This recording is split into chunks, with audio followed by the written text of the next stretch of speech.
Romance of the Three Kingdoms, Chapter 118.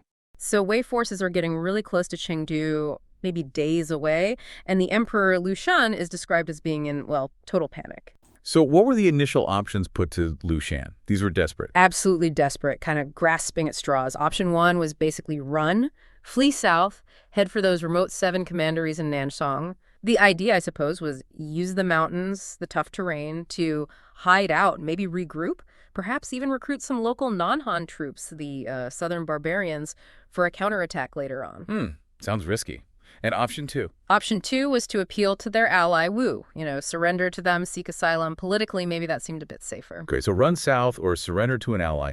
But this is where Cao Zhu comes in, right? He changes everything. Exactly, Cao Zhu. He held the position of Light Grandee, a senior advisor, and he becomes the crucial dissenting voice. Light Grandee. So he steps up and just shuts down both those plans. Yeah, with brutal efficiency, yeah.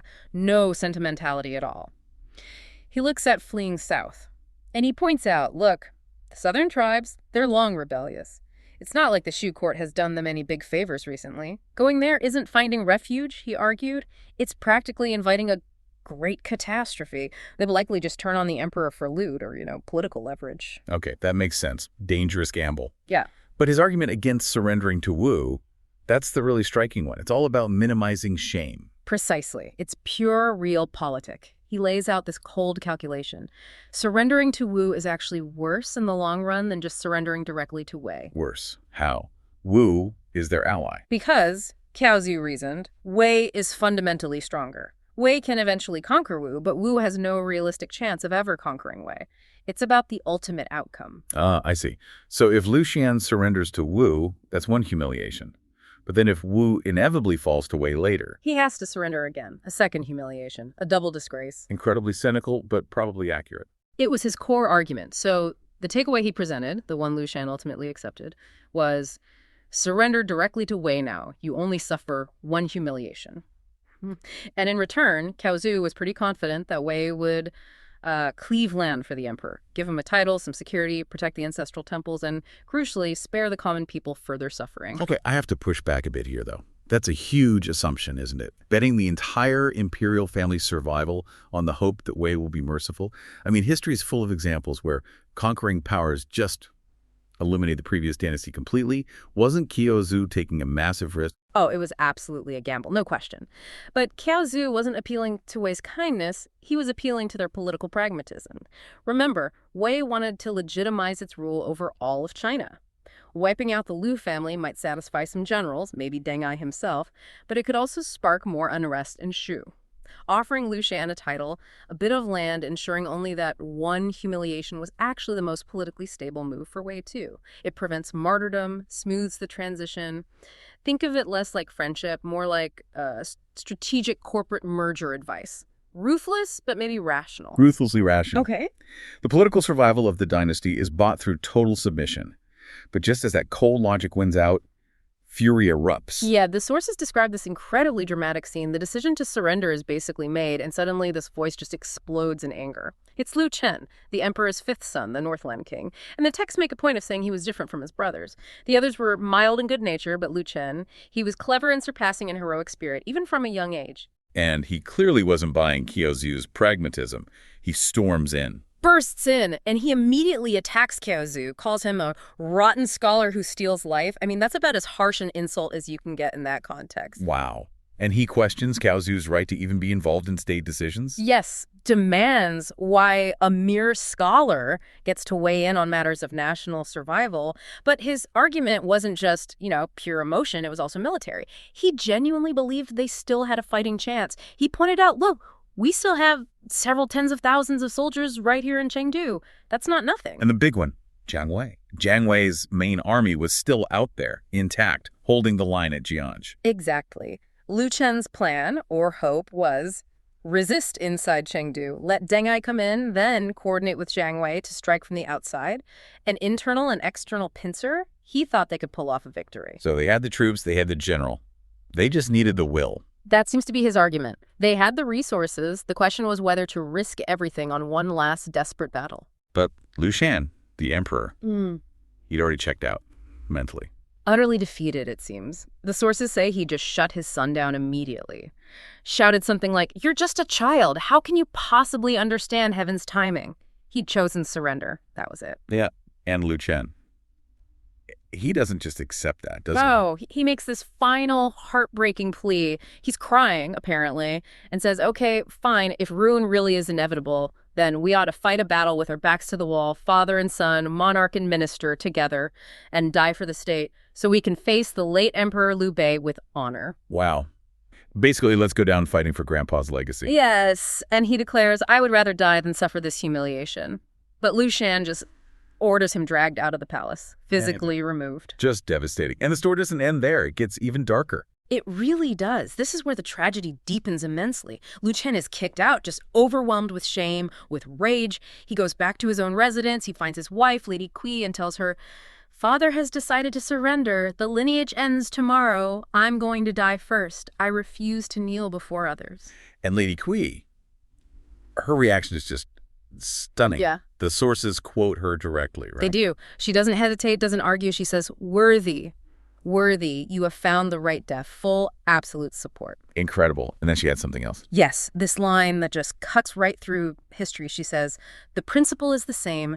The wife dies for the husband. Why even ask about it?" Just unshakable conviction. Wow. That level of dedication is hard to comprehend. And she acts on it. Instantly. She kills herself right then and there, striking her head against a pillar. Oh, my God. Lu Chen then kills his own 3 young sons. No. Yes, he takes his wife's head, picks up his sword, and goes to the Zale Temple, his grandfather Liu Bei's ancestral temple. He takes her head with him. That's what the source says. He goes before the altar, cries, confesses, I couldn't stop the state from being abandoned. He says, a final prayer, may the ancestor know the heart of his grandson, and then he slits his own throat. It's a horrific private act of protest, a war against his own father's decision, fought with family blood in the ancestral temple. Exactly. It's spectacular, it's bloody, and it's utterly futile in changing the political reality. But the sources say the people of Shu mourned him deeply. They recognized the depth of his sacrifice, his sense of honor. There's even a poem praising him, right? A son alone, profoundly grieved, died to repay the noble ancestor. That's the one. Captures that sense of tragic filial piety. But back at the palace, life, or rather the process of surrender, just moves on. Lu Shan completely ignores his son's suicide. Seems so. The administrative reality kicks back in immediately. He just orders Cao Zhu, finalize the surrender documents. The machinery of state collapse just grinds forward. Pragmatism wins. Absolutely. A delegation is put together, Cao Zhu, naturally, plus the attendant secretary Zhang Shao and the equerry Deng Liang. They take the official surrender document and, crucially, the imperial seal, and head out to find Deng Ai, who's camped at Luocheng by this point. And then the final act, the formal submission. When did that happen? On the first day of the 12th month, Lu Shan, the crown prince, all the other princes, and about 60 high-ranking officials. They all march out of the north gate of Chengdu. And they do it in that specific ritual way. Yes. The Mianfu Yuchen, faces bound, carrying a symbolic coffin. It's the ultimate gesture of abject submission. You're basically saying, we deserve death. Our fate is entirely in your hands. And Deng Ai. Does he stick to Cao Zhu's prediction of pragmatism? He does. He plays the part of the gracious conqueror. He personally goes to Lu Shan, unties his bonds, orders the coffin burned, and then, as Cao Zhu foresaw, grants him a respectable, if powerless, title. General of Agile Cavalry. The surrender is complete. Orderly. Minimal immediate bloodshed for the leadership. And for you listening, if you want the hard numbers, the bottom line of what Shu Han actually handed over. It's quite telling. This is what Lu Chen wanted to fight for, and what Cao Zhu argued should be preserved for the new regime. Yeah, the inventory is precise. They surrendered 280,000 registered households. The total population count was 940,000 people, men and women. Almost 1 million people. And the military. Still significant, even after the losses.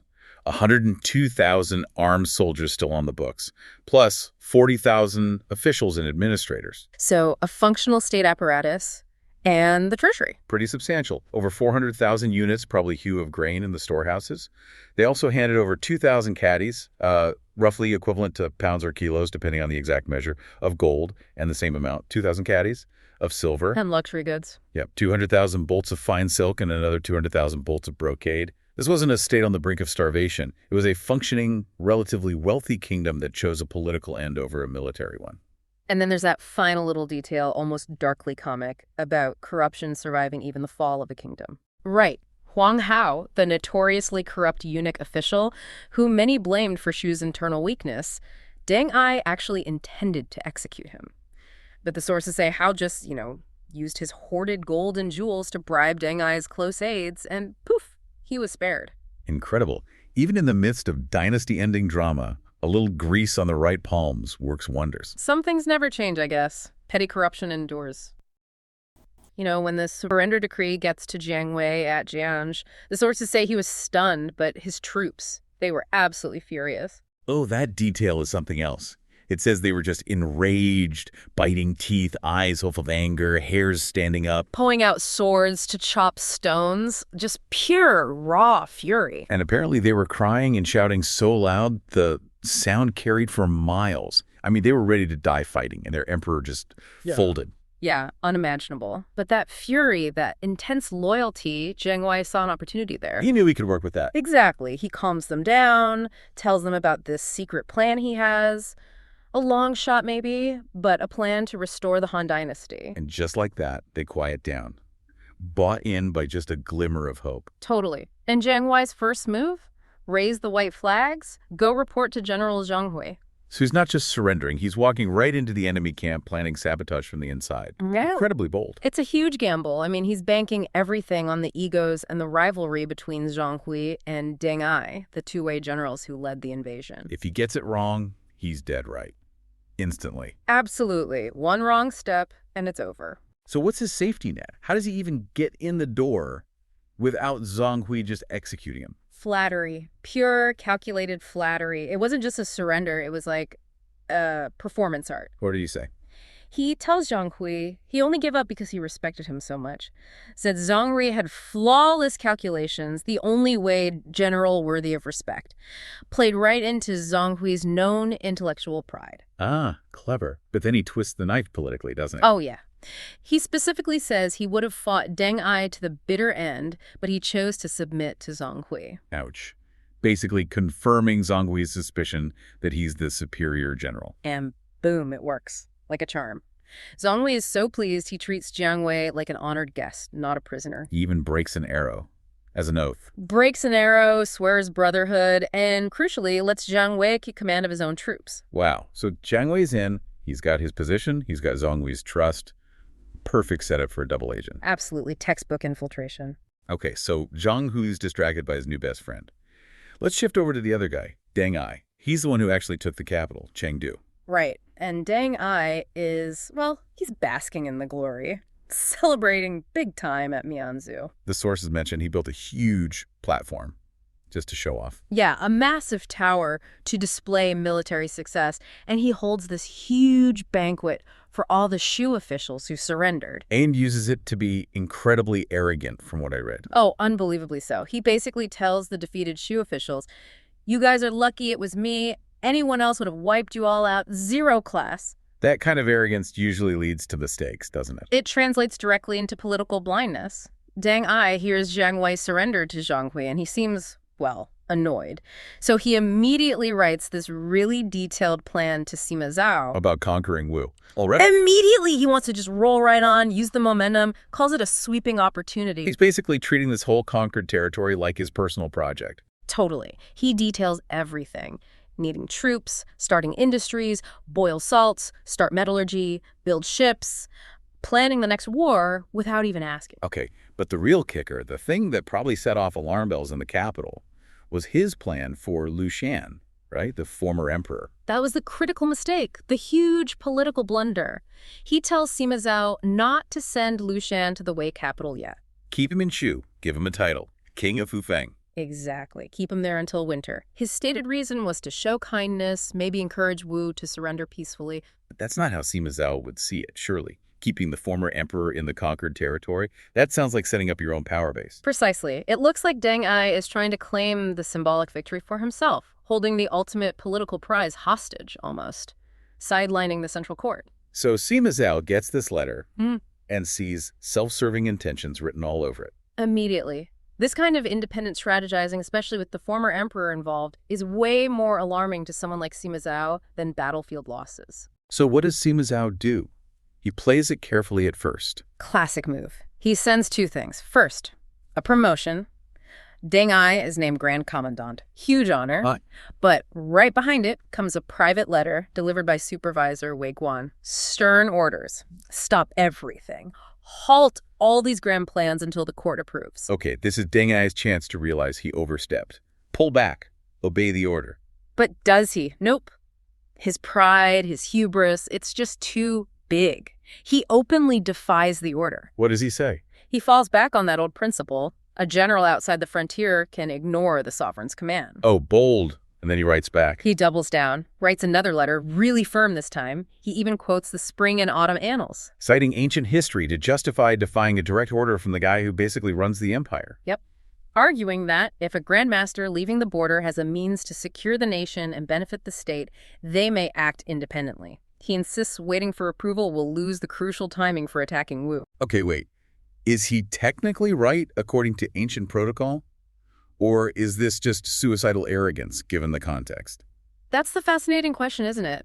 He might be citing precedent, but the political reality under Sima Zhao is completely different. Sima Zhao holds the real power, even if he isn't emperor yet. So any claim to act independently, no matter how justified by history, is going to be seen as treason, or at least intolerable insubordination. Sima Zhao interprets it as open rebellion. Deng Ai just signed his own political death warrant. Right, so Sima Zhao's convinced Deng Ai is out of control. He talks to his advisor, Jiang. And Jiang has an idea. Use Zhang Hui to deal with Deng Ai, promote Zhang Hui even higher. So Zhang Hui becomes Minister of Works, specifically to contain Deng Ai. Exactly. Sima Zhao is setting up one general to take down the other. But here's where Jiang Wei's manipulation really kicks into high gear, isn't it? Zhang Hui, feeling powerful, needs advice on how to handle this potentially rebellious Deng Ai. And who does he turn to? His trusted new brother, Jiang Wei. Perfect. This is exactly what Jiang Wei was waiting for. And Jiang Wei just feeds Zhang Hui's paranoia. He gives him 3 key arguments, perfectly designed to confirm Zhang Hui's fears and sound incredibly alarming back in the capital. What are they? Lay them out for us. Okay, first, pure snobbery. He knows Zhang Hui is an aristocrat, so he plays the class card. Says Deng Ai is just some nobody, raised calves for a farm family. Implying his success is just luck, not real skill like Zhang Hui's. Precisely, undermining his legitimacy. Second, he brings up the big one, the Fu Feng King idea. The plan for Shan. Jiang Wei hammers on this, says Deng Ai's plan to keep the former emperor in Shu wasn't about kindness. It was a calculated move to greatly win the hearts of the Shu people. Clear proof, Jiang Wei claims, that A intends to rebel and set up his own kingdom. That's damaging. And the third argument? This one's pure theater. Jiang Wei pulls out an old map, claims it belonged to Zhuge Liang himself. Wow. Legendary connection. And he uses it to show Zhang Hui how strategically vital Yizhou, the Shu region, is. Perfect for founding a hegemonic enterprise. He's basically telling Zhang Hui, look, Deng Ai isn't just getting arrogant. He's planning to use Shu to challenge Sima Zhao himself. So he paints Deng Ai not just as insubordinate, but as an existential threat to Wei. Exactly. And Zhang Hui buys it completely. He immediately writes to Sima Zhao, accusing Deng Ai of treason. But he adds another layer of deception, doesn't he, to make sure it sticks? Yes, this is crucial. He intercepts Deng Ai's latest defiant letter to Sima Zhao. The one quoting the spring and autumn annals. That's the one, and Zhang Hui alters it. The sources say he adds arrogant and disdainful language, making Deng Ai sound even more rebellious than he already did. He forges parts of it to seal the deal. So Deng Ai is completely framed, cooked by his own pride and Jiang Wei's whispers, amplified by Zhang Hui's forgery. Absolutely done for. Sima Zhao gets this doctored letter. He must be furious. Enraged, he immediately orders Zhang Hui, go arrest Deng Ai. Okay, seems straightforward. But Sima Zhao's reaction is bigger than that, isn't it? He doesn't just send orders. No, he mobilizes. He sends Jia Chong with 30,000 troops into the Ji Valley, a key strategic point. And then he decides to personally lead the main army with the Emperor Cao Huan in tow to Chaoyang. Whoa. Chang'an is pretty close to the action in Shu. Why does he need to go himself? His assistant, Shao Ti, asks that, right? Yeah, Shao Ti is confused. He points out, look, Zhang Hui's army is huge, like 6 times bigger than Deng Ai's. Surely Zhang Hui can handle arresting one general. It seems like overkill. Unless Deng Ai wasn't the real target, and this is the big reveal, the moment you realize Sima Zhao's true genius, or maybe ruthlessness. What does Sima Zhao say? The sources say he just laughs. And he tells Xiaoti, "Did you forget what you told me before? You warned me Zhang Hui might rebel someday." No way. Yes. He says, "I'm going to Chang'an not because of Deng Ai, but because of Zhang Hui." Mind blow. So he was playing an entirely different game all along. He expected Zhang Hui to become a problem. He not only expected it, he might have engineered it. He promoted Zhang Hui, gave him the power to take down Deng Ai, likely knowing that success and power would inflate Zhang Hui's ambition to the point of rebellion. So he used Zhang Hui to eliminate one rival, Deng Ai. Knowing that Zhang Hui would then expose his own rebellious intentions, allowing Sima Zhao to eliminate his second, potentially more dangerous rival, all while concentrating both threats in one geographic area under his watch. That's stunningly cynical. Yeah. And brilliant, I suppose. He let the whole plot play out. He did. He needed Deng Ai gone, and Zhang Hui was the tool. But he anticipated the tool would turn on him, so he was ready.